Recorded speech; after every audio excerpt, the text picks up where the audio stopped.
Bonjour à tous, je suis Coralie Château-Thomas, l'auteur du blog tupeuxlefaire.com et je vous retrouve aujourd'hui pour une nouvelle rubrique « Ce que je voulais vous dire ».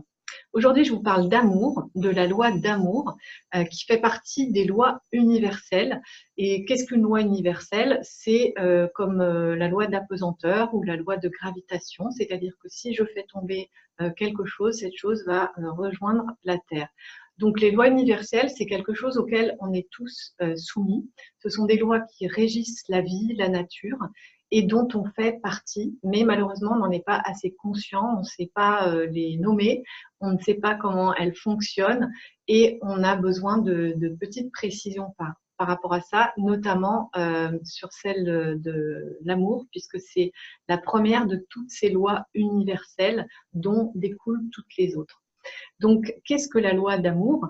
La loi d'amour, c'est pas une relation entre deux personnes au sens d'une romance façon Belle au bois dormant. Non, c'est pas de tout ça dont je parle ici. L'amour, c'est un état. Et c'est vraiment le principe de vie, c'est-à-dire que parmi tout ce qui existe, euh, chaque chose a été créée et contient en fait de l'amour. Il y a au moins une parcelle, une étincelle d'amour qui donne naissance à chaque chose que l'on peut voir dans la nature, dans les êtres humains, dans notre vie. Il y a toujours, ça part toujours d'une étincelle d'amour. Donc, ce principe de vie, en fait, c'est vraiment un sésame, c'est comme une baguette magique, dans le sens où ça va vous aider à créer ce qui vous correspond dans votre vie. Et on est là pour ça, la vie attend de nous qu'on crée ce dont on a besoin, ce qui nous correspond, ce qui va nous permettre de nous épanouir et de faire briller notre lumière. Donc, concrètement, ça donne quoi?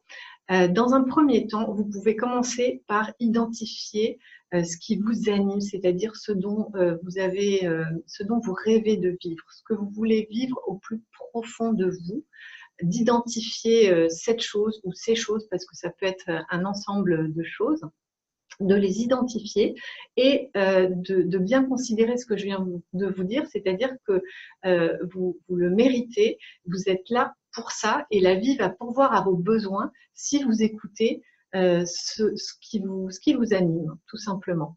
Donc, identifiez ça, vous pouvez le marquer sur une feuille de papier et puis ensuite, lâchez prise sur le comment ça va se réaliser. Ça, pour l'instant, vous en occupez pas. Ensuite, dans un deuxième temps, il suffira de consacrer du temps chaque jour, quelques minutes, quelques heures, à faire quelque chose que vous aimez, des choses qui vous font plaisir, c'est-à-dire par exemple chanter, danser, lire, je ne sais pas, peut-être écrire, faire de la cuisine, aller marcher dans la nature, apporter une fleur à votre grand-mère, écouter un proche qui en a besoin, qui a besoin de soutien. Voilà. Donc, c'est vraiment l'idée de partir de ce que vous êtes et ce que vous avez déjà. Hein, c'est accessible à tous. N'allez pas chercher des choses qui demandent de l'argent, des moyens particuliers dans un premier temps. Commencez avec ce que vous êtes et ce que vous avez et choisissez des choses qui, vous aussi, vous nourrissent, qui vous font du bien. Donc, à partir de là, en fait, si vous consacrez suffisamment de temps chaque jour à faire ça et que vous le faites en conscience, c'est-à-dire que chaque jour, vous allez vous donner un petit peu plus de temps pour ces choses toutes simples, vous allez voir que votre énergie va changer et que vous allez commencer à attirer à vous les moyens, en fait, pour réaliser ce qui vous tient à cœur. Donc, vous allez peut-être rencontrer des personnes qui vont pouvoir vous aider. Vous allez avoir toutes sortes d'opportunités qui vont se présenter à vous. Donc, en partant de ce que vous êtes et ce que vous avez déjà, vous allez voir que ça va vous aider à distinguer les désirs de votre ego de ceux du cœur et de l'âme. Parce que l'ego, il veut toujours des choses qui donnent un plaisir immédiat, mais qui ne durent pas, c'est-à-dire des plaisirs éphémères. Si j'ai envie d'aller faire du shopping et que je m'achète 400 € de vêtements, ça va me faire plaisir pendant 5 minutes et puis une fois que ce sera dans ma garde-robe, eh ben, je vais me rendre compte que ça ne m'apporte rien. Pareil pour une nouvelle voiture ou quelque chose qui ne va pas m'apporter quelque chose sur le fond, au plus profond de moi. Et je dis ça aussi parce que beaucoup de gens pensent qu'ils ne peuvent pas, qu'ils n'ont pas les moyens, qui sont au chômage ou quelqu'un qui va être malade, invalide, etc. On peut tous quel que soit notre état et les circonstances de notre vie, se nourrir ses besoins et se faire plaisir, faire des choses que l'on aime. Ça, c'est vraiment accessible à tous. Alors, une petite précision quand même, si pour vous, ce qui vous fait plaisir, c'est de passer vos journées sous la couette ou de passer vos nuits à jouer à des jeux vidéo ou vous ne pensez qu'à aller faire, je ne sais pas, du shopping, comme je disais tout à l'heure, alors que vous n'avez pas d'argent, par exemple, là, il y a sans doute quelque chose à libérer, que vous pouvez travailler avec quelqu'un de spécialisé pour ça, qui va vous aider à voir, à prendre conscience de ce qui fait obstacle, en fait, à l'identification de vos vrais buts.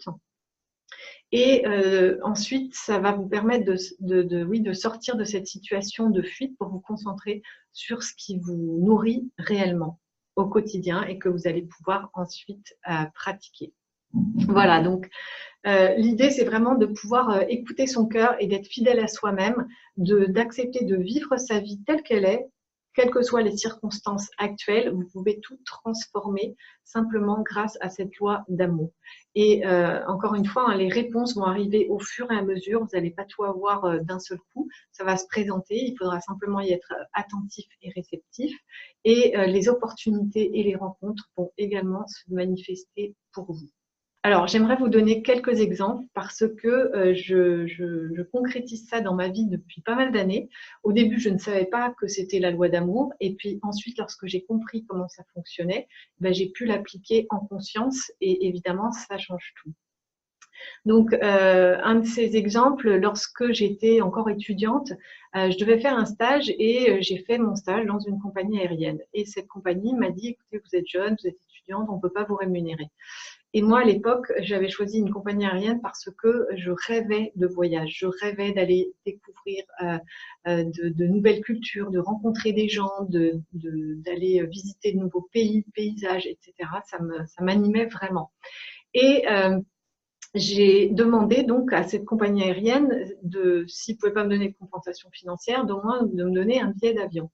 Et c'est ce qui a été fait. Ils ont senti mon enthousiasme, ils ont répondu à l'appel, ils m'ont offert un billet d'avion jusqu'à Singapour. Et à l'époque, j'avais un cousin qui travaillait en Asie. Et c'est de cette façon que je me suis retrouvée plus de 15 jours, pratiquement gratuitement, en Thaïlande. Et comme j'avais seulement 22 ans, pour moi, c'était vraiment quelque chose d'extraordinaire. Ensuite, j'ai voulu acheter un appartement. Ça a été plutôt un studio parce que j'avais un budget très restreint. Je ne savais pas trop comment m'y prendre. Et puis, tout ce que j'ai visité dans les studios, il n'y a rien qui me correspondait. Ça ne me plaisait pas, ça n'allait pas, il n'y a rien qui se concrétisait. Et puis, un jour, j'ai un peu arrêté de chercher, mais je tombe sur une annonce dans le métro et je vois un appartement de 70 mètres carrés. Je me dis, mais en fait, c'est ça qu'il me faut. Ce serait vraiment extraordinaire d'avoir une grande surface parce que je pourrais à la fois travailler et recevoir mes clients. Je commençais mon activité de thérapeute et je suis allée visiter cet appartement uniquement pour voir les volumes puisque je savais que je ne pouvais pas me l'offrir. Et j'ai remercié la personne qui me l'a fait visiter. Je me suis presque excusée. Et cette personne m'a rappelé au bout de 3 ou 4 mois en me disant qu'il était marchand de biens et qu'il devait rembourser des échéances d'ici la fin de l'année et qu'il me proposait ce même appartement à 50% de son prix. Et je me suis retrouvée dans cet appartement quelques mois plus tard. Tout s'est emboîté d'une manière incroyable de simplicité et de fluidité. J'ai fait les travaux, etc. Enfin, j'ai trouvé des gens pour m'aider à tout point de vue et ça a été vraiment extraordinaire pour moi. Et ensuite, lorsque j'avais écrit un premier manuscrit pour les gens qui venaient à mes ateliers, les participants de mes stages, etc., dans lequel je répondais aux questions qui revenaient le plus souvent, c'est-à-dire tout ce qu'on me demandait et pour lesquelles je répétais les mêmes réponses, en fait. Donc, j'en avais fait la synthèse et j'ai fait un manuscrit que j'ai fait imprimer. J'ai trouvé dans mon entourage d'ailleurs de l'aide pour pouvoir l'imprimer et pour pouvoir proposer des conférences, notamment à la FNAC. Donc, j'avais ce livre qui n'en était pas vraiment un, c'était un manuscrit. Et un jour, pendant une de mes conférences, une jeune femme s'approche de moi et me dit « Mais c'est génial ce que vous avez fait. Et est-ce que vous ne voudriez pas l'éditer? Parce que moi, j'ai un éditeur et si vous voulez, je vous présente cet éditeur. » Et donc, je suis allée rencontrer cette éditrice et lorsqu'elle a vu que le manuscrit existait déjà, elle l'a lu et elle m'a tout de suite dit qu'elle voulait l'éditer et qu'elle voulait qu'on travaille ensemble. Donc, en fait, j'ai publié mon premier livre sans chercher d'éditeur. Et pour ceux d'entre vous qui écrivent ou qui essayent d'éditer des musiques ou des écrits, vous savez que ce n'est pas toujours facile. Donc, voilà 3 exemples. Et j'ai jamais considéré que j'avais de la chance parce que j'ai compris qu'à chaque fois que je m'autorisais à faire ce qui me faisait vraiment rêver, les choses répondaient et finalement se mettaient en place. Alors, bien entendu, j'ai dû prendre des initiatives pour ça. Hein. J'ai cherché un appartement où j'ai écrit ce premier manuscrit, c'était pas rien. J'ai fait des choses, mais sans but précis. Je l'ai fait parce que j'aimais faire ça simplement. Et de fil en aiguille, en fait, aussi bien les rencontres, les opportunités, les occasions, les besoins se sont présentés. Et c'est vraiment comme ça que ça fonctionne. Et je vous invite à l'expérimenter dans votre vie, de commencer peut-être par des choses qui sont plus accessibles, des objectifs un petit peu moins grands. Mais peu importe, c'est pas petit ou grand qui compte. L'essentiel, c'est vraiment de faire au quotidien, d'aller dans le sens de ce qui vous fait rêver, de ce qui vous anime au plus profond. Parce que là, vous allez voir que la vie, l'énergie va répondre. Donc, le 3e point que je propose de suivre, c'est d'être patient et persévérant. Et encore une fois, tout à l'heure, j'ai parlé de lâcher prise, c'est vraiment ça, c'est-à-dire identifier ce qui vous anime et ensuite lâcher prise sur comment ça va se réaliser, mais de prendre des initiatives pour aller vers. Si vous êtes trop axé sur comment je vais le faire, petit 1, petit 2, petit 3, ça va créer de la pression et du stress qui va vous empêcher d'attirer à vous les bonnes personnes et les bonnes solutions.